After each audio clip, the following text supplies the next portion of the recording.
Herkese merhaba, kanalıma hoş geldiniz. Bugün iki şişle güzel bir örgü modelinin anlatımını yapmaya çalışacağım. Ben modelim için orta kalınlıkta krem rengi bir ip kullanıyorum. İpime uygun da 3 numara şiş kullanıyorum. Öncelikle modelimin kısa bir anlatımı için bir düz bir ters örgüden oluşan kısa bir lastik hazırladım. Bu modelimizin ilmek sayısı 9. Her model 9 ilmekten oluşmaktadır. Modeli tamamlamak için de artı 2 ilmek ilave ediyoruz.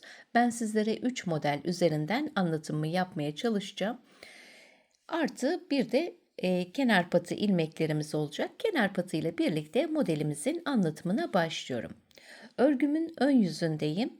Kenar ilmeğimi burada örmeden aldım.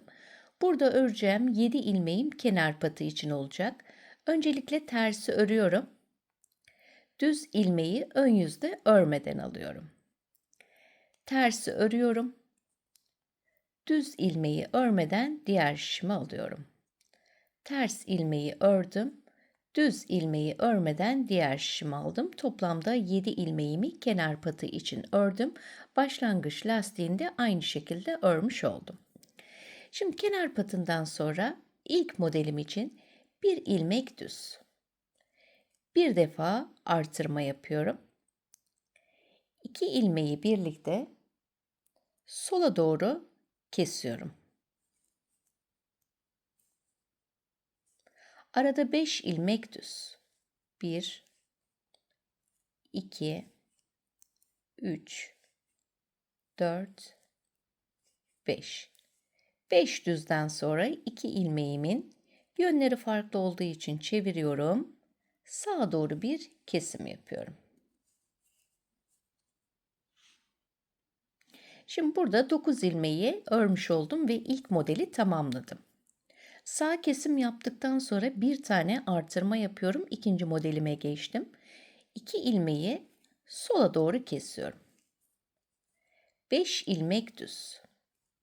1, 2, 3, 4, 5. Şimdi 2 ilmeği de sağa doğru kesip ikinci modelimi de tamamlıyorum. Üçüncü modele geçiyorum. Tekrar arada bir artırma yapıyorum. 2 ilmeği birlikte sola doğru kestim. 5 ilmek düz. 1, 2, 3, 4, 5. 2 ilmeğin yönünü çeviriyorum ve bunları sağa doğru kesiyorum. Kestikten sonra bir defa artırma yapıyorum. Bir ilmek düz ve kenar ilmeği. İlk sıramı ön yüzde tamamladım. Model sadece ön yüzde kuruluyor. Arka yüze geldiğimiz zaman bütün ilmeklerimizin tamamını ters örüyoruz. Bu model bitene kadar hep aynı şekilde arka yüzde ilmeklerimiz ters olarak örülmeye devam edecek.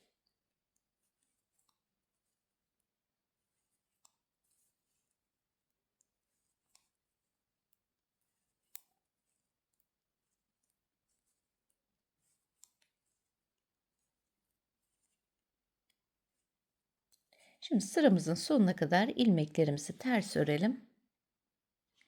Şimdi burada arka yüzde tekrar kenar patını göstermek istiyorum. Bütün ilmekleri yani model ilmeklerini ters ördükten sonra kenar patına geldim. Ön yüzde düz ilmekleri örmeden almıştık. Arka yüzde örmediğimiz düz ilmekleri ters örüyorum. Düzleri düz örüyorum. Burada görmüş olduğunuz ön yüzde örmediğim düz ilmeklerim. Bunları ters örüyorum. Bir düz bir ters olarak arka yüzde gördüğümüz gibi örüyoruz ilmekleri. Tekrar düz ve kenar ilmeğimi örüyorum. İkinci sırayı da arka yüzde örmüş oldum. Şimdi örgümün ön yüzüne geldim. Üçüncü sırasındayım. Kenar ilmeğimi aldıktan sonra tekrar kenar patıyla devam ediyorum. Tersi ters olarak örüyorum ön yüzde. Düz ilmeği örmeden alıyorum. Ters ilmekleri örüyorum. Düz ilmeği örmeden alıyorum. Tersi ördüm. düz ilmeği örmeden diğer şişimi aldım. 7 ilmeğimi kenar patı için örmüş oldum. Şimdi burada modele geçtiğim zaman ilk düz ilmekle başlamıştım, bir tane. Şimdi bu düz ilmeklerim 2 tane oldu. Artırma yaptığım ilmeğimi de düz olarak örüyorum. 1, 2. 2 düzden sonra tekrar artırma yapıyorum. İlmeklerimi keserek devam ediyorum. Kestiğim ilmek ve hemen arkasındaki düz ilmekle birlikte ikisini sola doğru kestim. 3 ilmek düz. 1, 2, 3. Kalan düz ilmekte arkasındaki kestiğim ilmeğin de yönleri farklı olduğu için çeviriyorum ve bunları da sağa doğru kesiyorum. Şimdi burada bir tane artırma yapmış olduğum ilmeğim var. İlk model bittikten sonra öncelikle bir artırma yapıyorum. Ortada bir alt sırada artırmış olduğum ilmeği düz örüyorum. Tekrar bir artırma daha yaptım. Ve diğer modele geçtiğim zaman bu kesmiş olduğum ilmek hemen arkasındaki düz ilmekle ikisini sola kesiyorum. Arada 3 ilmek düz. 1, 2, 3. Şimdi burada sağa doğru kesim yapıyorum. Bir tane düz ilmeğim ve kesmiş olduğum ilmeğimi birlikte sağa doğru kesiyorum. Tekrar aradaki artırma bölümüne geldim. Öncelikle artırmamı yapıyorum. Bir ilmek düz örüyorum. Tekrar artırmamı yaptım. Üçüncü modele geldiğim zaman aynı şekilde kestiğim ilmeğimi ve düz ilmeği birlikte sola kesiyorum öncelikle. Arada 3 ilmek düz. Burada kalan düz ilmeğimle de arkasındaki kestiğim ilmeğin yönleri farklı olduğu için çeviriyorum ve bunları sağa kesim yapıyorum. Devamında bir tane artırma yaptım. Burada da ilmek sayım 2'ye çıktı. 2 ilmek düz ve kenar ilmeği. Üçüncü sıramı da ön yüzde ördüm. Arka yüze geldiğim zaman bütün ilmeklerimi ters olarak örüyorum. Kenar patına gelene kadar ilmeklerimiz ters olarak örülmeye devam ediyor.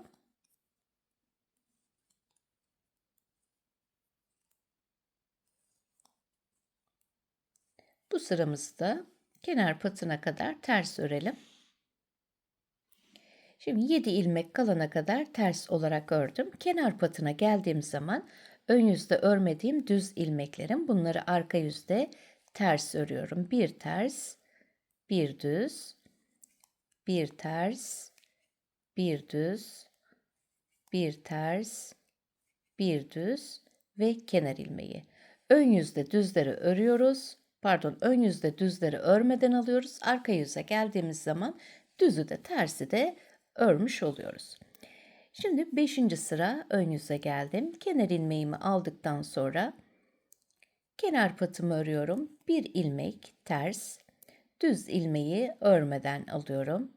Bir ilmek ters, düz ilmeği örmeden aldım. Bir ters, düz ilmeği tekrar örmeden aldım. Şimdi devam ediyoruz. 3 ilmek düz.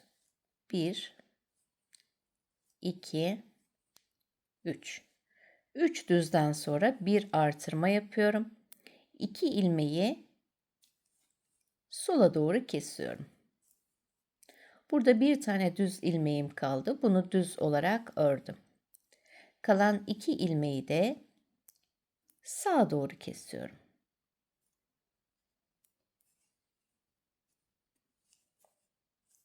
Şimdi burada 3 tane ilmeğim var ortada. Bu 3 tane ilmek ve 1, 2, 3 tane ajur olduğu zaman bir tane artırmamı yapıyorum. Bir ilmek düz örüyorum. Bir artırma yapıyorum. İkinci artırmamı yaptım.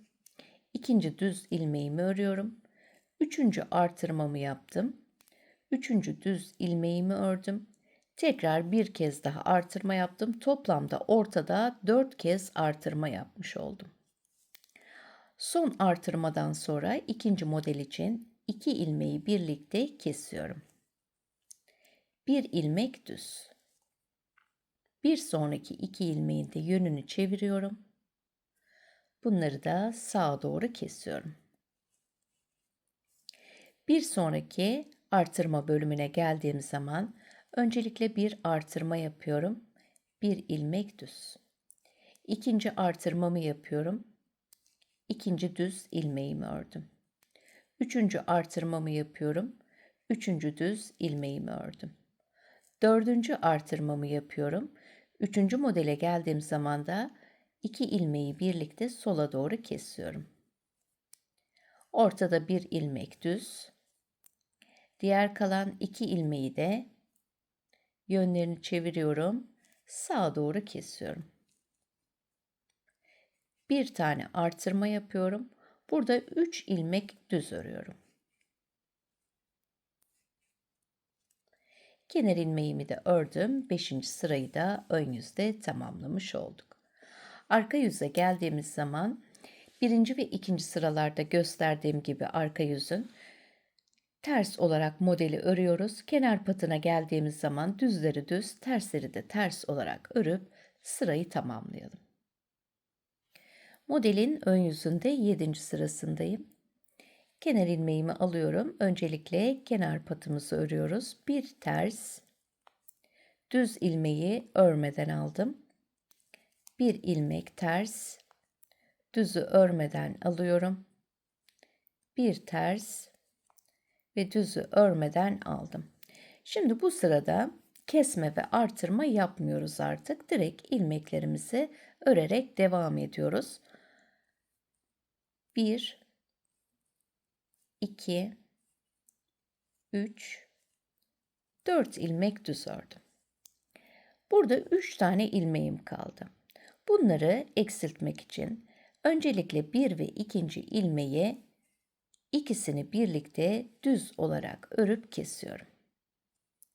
Kalan 3. ilmeği de normal düz olarak ördüm ve buradaki ilmek sayım 2'ye düştü. Aradaki düz ilmeklerimi örüyorum. 1, 2, 3, 4, 5, 6, 7. 7 tane ilmeği düz ördüm. Şimdi buraya geldiğimiz zaman tam üçgene 3 tane ilmeğim var. 1 ve 2. ilmekleri düz örüp kesiyorum. Kalan son düz ilmeği de normal düz olarak ördüm. Ve yine burada 2 tane düz ilmeğim kaldı. Aradaki düz ilmekleri örüyorum. 1, 2, 3, 4, 5, 6, 7 düz ilmek ortada ördüm. Tekrar buradaki üçgene geldiğimiz zaman 1 ve 2. ilmekleri düz örüp kesiyorum. 3. ilmeği de tek başına düz olarak ördüm ve yine ilmek sayım 2'ye düştü. 4 ilmek düz. 1, 2, 3, 4. Kenar ilmeğimi de ördükten sonra 7. sıramı ön yüzde tamamlamış oldum. Arka yüze geldiğimiz zaman modelimizi ters olarak örüyoruz. Kenar patımızda bir ters bir düz olarak gördüğümüz gibi örüp arka yüzde 8. sırayı tamamlıyoruz. Örgümün ön yüzüne geldim. İlk yarım modeli bitirmiş olduk. Yani modelin yarısını 8 sıra şeklinde ördük. Kalan diğer sıraları da modelin diğer 8 sırasını örerek tamamlayacağız. Kaydırmalı bir model olduğu için şimdi baştaki ilmek sayılarında değişiklik yapıyoruz. Öncelikle kenar ilmeğimi örmeden aldım. Kenar patımı örüyorum. Bir ters, düzü örmeden alıyorum. Tersi örüyorum. Düzü örmeden aldım. Ters ilmeği ördüm. Düz ilmeği örmeden aldım. 7 ilmeği ördükten sonra diğer modelim için 9. sırasındayım. İlk 3 ilmeği düz örüyorum. 1, 2, 3. Şimdi sola kesmiş olduğum ilmeklerimi sağa doğru kesiyorum. Kalan düz ilmekle kesmiş olduğum bu düz ilmeği Yönlerini çeviriyorum. Tam tersi sağa doğru bir kesim yapıyorum. Şimdi burada yarım model oldu. Ortada bir tane artırma yapıyorum. Diğer modele geçiyorum. Şimdi buradaki ilmeklerimde sağa doğru kesmiştik. Şimdi içeriye doğru sola doğru kesiyorum. 2 ilmeği kestiğim ilmek ve hemen arkasındaki düz ilmekle sola doğru bir kesim yaptım. Arada 5 ilmek düz. 1, 2, 3, 4, 5. Burada da tekrar üçgenin üzerindeki 2 ilmeğe geldik. Bu bizim kestiğimiz ilmek. Önündeki düz ilmekle ikisinin yönünü çeviriyorum. Sola kestiğim bu ilmeği de tam tersi sağa doğru kesiyorum. Şimdi diğer modeli de bitirdikten sonra bir sonraki model için artırmamı yapıyorum. Sonraki modele sağ yerine sola doğru kesiyorum. Tam tersi kesmiş olduk. Ve arada 5 ilmek düz. 1, 2, 3, 4, 5. Şimdi diğer kesme yerinde yönünü çeviriyorum. Bunu da sağa doğru kesiyorum. Bir defa artırma yapıyorum ve şimdi ilmeğimi de sola doğru kesiyorum. 3 ilmek düz. Ve kenar ilmeği. 9. sıramızda bu şekilde tamamlamış olduk. Arka yüze geldiğimiz zaman yine modelimizi ters örüyoruz. Kenar patında bir düz bir ters olarak 10. sırayı tamamlıyoruz. Örgümün ön yüzünde 11. sırayla devam ediyorum. Kenar ilmeğinden sonra bir ilmek ters, düz ilmeği örmeden alıyorum. Bir ilmek ters, düz ilmeği örmeden aldım. Bir ters ve düz ilmeği örmeden diğer şimi aldım. Modele geldiğim zaman 3 tane düz ilmeğimden bir ve ikincisini düz örüyorum. 1, 2. Kalan 3. düz ilmekle de kesmiş olduğum ilmeğin yönleri farklı olduğu için çevirdim ve ikisini sağa doğru bir kesim yaptım. Ortada artırma yapmıştım. Şimdi bu artırma yerini 3'e tamamlamak için öncelikle bir artırma yapıyorum. Bir düz, tekrar artırma yapıyorum. İkinci modele geçiyorum. Burada da 2 ilmeği sola doğru kesiyorum. 3 ilmek düz. Kalan düz ilmekle de arkasındaki kestiğim ilmeği sağa doğru kesiyorum. İkinci modeli de tamamladıktan sonra bir sonraki modele geldim. Burada da bir tane artırma yapıyorum. Bir düz, tekrar bir artırma yaptım. Üçüncü modele geçtiğim zaman 2 ilmeği sola doğru kesiyorum. 3 ilmek düz.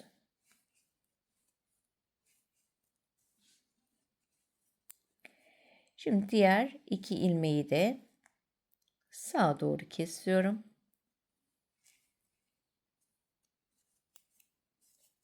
Ve artırma yerine geldim. Burada bir artırma yapıyorum. Bir ilmek düz.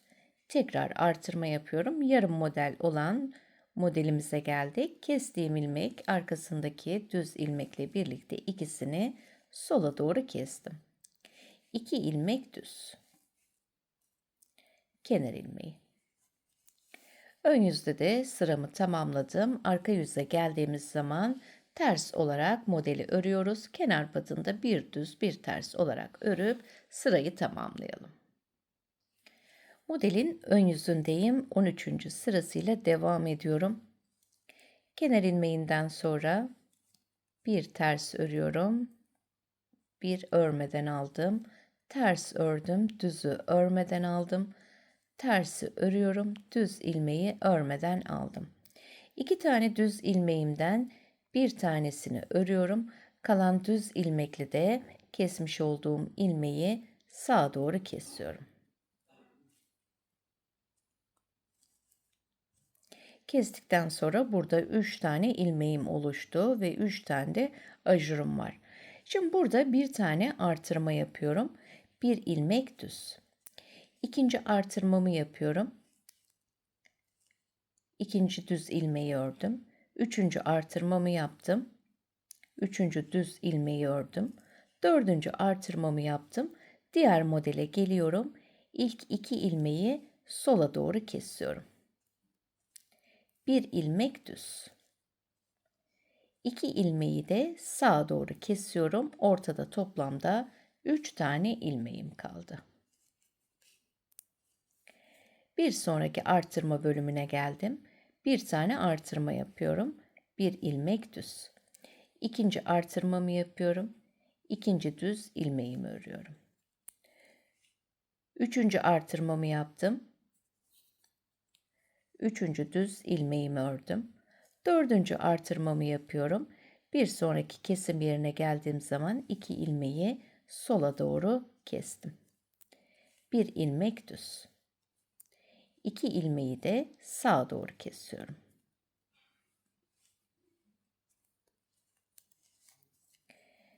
Tekrar artırma bölümündeyim. Bir defa artırıyorum. Bir düz. Tekrar artırma yaptım. Bir düz. Artırmamı yaptım. Bir düz.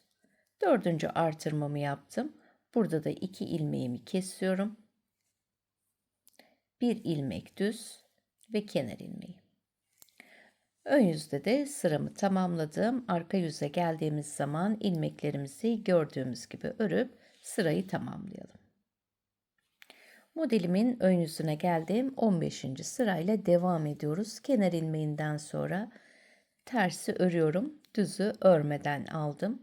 Ters ilmeği örüyorum. Düz ilmeği örmeden aldım. Tersi ördüm. Düz ilmeği örmeden aldım. Kenar patımızı tamamladık. Şimdi bu sırada 15. sırada artırma ve eksiltme yapmıyoruz. Sadece ilmeklerimizi örerek devam ediyoruz. Burada kalan düz ilmeğim var. Bunu örüyorum. 1, 2, 3, 4, 5, 6, 7, 8, 9. 9 tane ilmeği düz olarak örmüş oldum. Şimdi üçgene geldiğimiz zaman 3 tane düz ilmeğim var. Bir ve ikinci ilmeği düz örüp kesiyorum. Kalan düz ilmeği de kesmeden düz ördüm. Devam ediyorum tekrar. 1, 2, 3, 4, 5, 6, 7.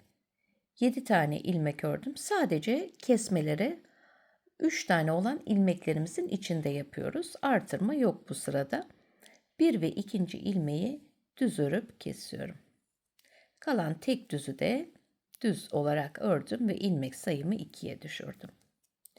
Diğer ilmekleri düz örüyorum. 1, 2, 3, 4, 5, 6, 7, 8, 9. 9 ilmek düz ördüm ve kenar ilmeği. 15. sırayı da ön yüzde örmüş olduk. Son sıra 16. sırada bütün ilmeklerimi ters örüyorum. Sadece kenar patını bir düz bir ters olarak örüp son sıramızı tamamlayalım. Örgümün ön yüzüne geldim ve birinci modelimizi tamamlamış olduk. Toplamda 18 sıra ördük. Şimdi ikinci modele geçtiğimiz zaman tekrar ilk modelin başlangıcını tekrar ederek devam ediyoruz. Ben burada ikinci modelin birinci sırasını sizlere göstereceğim. Kalan diğer sıraları da bir alt modele bakarak tekrar edebilirsiniz. İkinci modelimizin birinci sırası için öncelikle kenar ilmeğimi örmeden alıyorum. Kenar patımı örüyorum. Bir ters, bir düz, bir ters, düzü örmeden alıyorum. Bir ters, düzü örmeden aldım. Şimdi 7 tane ilmeğimizi burada kenar patı için tamamlamış olduk. İlk sırada bir ilmek düz ördüm. Bir defa artırma yapıyorum. 2 ilmeği birlikte sola doğru kesiyorum. Arada 5 ilmek düz. 1, 2, 3, 4, 5. 2 ilmeği de sağa doğru kesiyorum. Kestiğimiz ilmekler sol olarak tam tersi kesim yapıyor model bittikten sonra. Şimdi içe doğru sağa bir kesim yaptım. İlk modelimi burada kurmuş oldum 9 ilmekle. İki model arasında bir tane artırma yapıyorum. Diğer modele geçtiğim zaman buradaki kesimimiz sağa doğru. Şimdi sola doğru kesiyorum. Arada 5 ilmek düz. 1, 2, 3, 4, 5. 5 düzden sonra 2 ilmeğimi de çeviriyorum. Sağa doğru kesiyorum. İkinci modeli de 9 ilmekle örmüş oldum. İki model arasında tekrar bir artırmamız var. Üçüncü modele geçtiğim zaman da 2 ilmeği öncelikle sola kesiyorum. 5 ilmek düz. 1, 2, 3, 4, 5. Buradaki 2 ilmeği de yönleri farklı olduğu için çeviriyorum. Sağa doğru kesiyorum. Bir tane artırma yapıyorum. Bir ilmek düz örüyorum. Modelimi tamamlamış oldum. Kenar ilmeğimi de ördüm. İkinci modelin birinci sırasında kurmuş olduk. Model bu şekilde devam ediyor. Evet arkadaşlar, modelimizin anlatımını yaptım. Umarım anlaşılır olmuştur. Bu modeli de angora bir iple örerek hazırladım. 2,5 numarada şiş kullandım. Lastiğini sizlere göstermiş olduğum gibi aynı şekilde ördüm. Sadece ilmek atarken boncuk ilmek atma tekniği kullandım. Onun videosu da kanalımda mevcut. İsteyen olursa linkini gönderebilirim. Angora iple daha zarif, daha şık durdu. Bu modeli hem çocuk örgülerinde hem de yetişkin örgülerinde kullanabilirsiniz. Yelek, hırka örebilirsiniz. Farklı değişik örgülerde örmek isterseniz oldukça güzel, kolay, çok da şık bir model. Arka yüzüne de bakalım. Arka yüzden görüntüsü de bu şekilde. Umarım sizler için faydalı bir video olmuştur. Bir sonraki yeni videomuzda tekrar görüşmek üzere. Kendinize çok iyi bakın. Hoşça kalın.